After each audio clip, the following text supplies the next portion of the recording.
આજના સમયમાં અનેક લોકો પોતાની જીવનશૈલીમાં આડેધડ ખોરાક લેતા હોય છે, જેના કારણે ચામડીના રોગો શરીરમાં થતા હોય છે. ત્યારે ચામડીના રોગોની દવા માટે એલોપેથિક હોમિયોપેથિક દવા કરાવી તેને મટાડે છે, પરંતુ ચામડીના રોગ ફરીથી થાય છે. ત્યારે ચામડીના રોગો વિશે આયુર્વેદમાં વિવિધ ઉપાયો જણાવવામાં આવ્યા છે. ત્યારે આયુર્વેદની મદદથી તમે તમારી પ્રકૃતિ વિશે જાણીને જો ચોક્કસ પ્રમાણે આહાર વિહાર લેશો તો ચામડીના થતા રોગોને મટાડી શકશો. ત્યારે નવસારીના આયુર્વેદિક ડૉક્ટર એવા ભાર્ગવ તન્ના સાથે વાતચીત કરતાં તેમણે જણાવ્યું હતું કે જે ખાસ કરીને ચામડીના રોગોમાં દરાજ, ખરજવું અને સોરિયાસિસ જેવા ગંભીર બીમારીઓમાં લોકો ઘણા બધા સપડાયા છે. ત્યારે દરાજ, ખરજવું અને સોરિયાસિસ જેવા જે રોગો થાય છે ત્યારે શરીર ને જે ખાસ કરીને કાળજીની વાત કરીએ તો કેવા પ્રકારનો ખોરાક ખાવો અને શું ધ્યાન રાખવું તેના વિશે વિગતવાર માહિતી નવસારીના આયુર્વેદિક ડૉક્ટર એવા ભાર્ગવ તન્નાએ આપી હતી.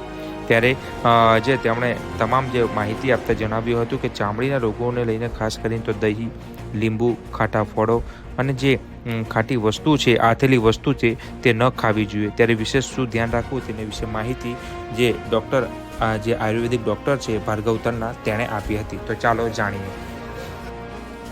જે પણ લોકોને વારંવાર ચામડીના રોગો જેવા કે દરાજ, ખરજવું, સોરિયાસિસ વગેરે વારંવાર થતા હોય તે લોકોએ ખાવામાં આ 3 વસ્તુનું ધ્યાન રાખવું જોઈએ. પહેલું છે દહીં. આયુર્વેદમાં દહીંને અભિસંધિ અને ક્લેદકારક કીધું છે.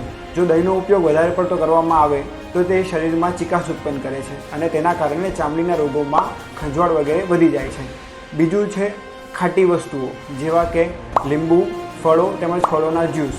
ખાટી વસ્તુઓ શરીરમાં પિત્ત અને લોહીનો બગાડ વધારે છે અને તેના કારણે ચામડીના રોગો વધી જાય છે. ત્રીજું છે આથાવાળી વસ્તુ જેવું કે ઢોસા, ઈદડા, ખમણ, ઢોકળા વગેરે.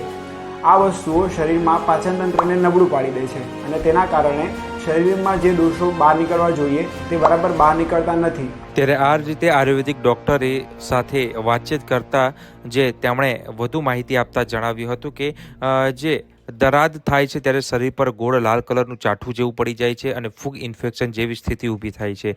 જેમાં આયુર્વેદિક ડૉક્ટર ભાર્ગવ તન્ના સાથે વાતચીત કરતા તેમણે માહિતી આપતા જણાવ્યું હતું ઘરગથ્થુ જો આનો ઉપાયની વાત કરીએ તો જે શરીર પર વારંવાર જે ભાગમાં વધુ પરસેવો થતો હોય તે ભાગને સાફ કરતા રહેવું જોઈએ, ચોખ્ખું રાખવું જોઈએ અને કુવાડિયાના જે પાન છે તેના જે બી છે જેને દહીં સાથે લેપ લગાવવામાં આવે જે ભાગ ઉપર જે દરાજ હોય તો તે પણ દૂર થઈ શકે છે. ઘરગથ્થુ ઉપાય છે અને સૂકા અને લીલા ધાણા ખાવાથી પણ ચામડી પર થયેલ દરાદ જે હોય છે તે દૂર થઈ શકે છે. તેની વિગતવાર માહિતી આપી હતી.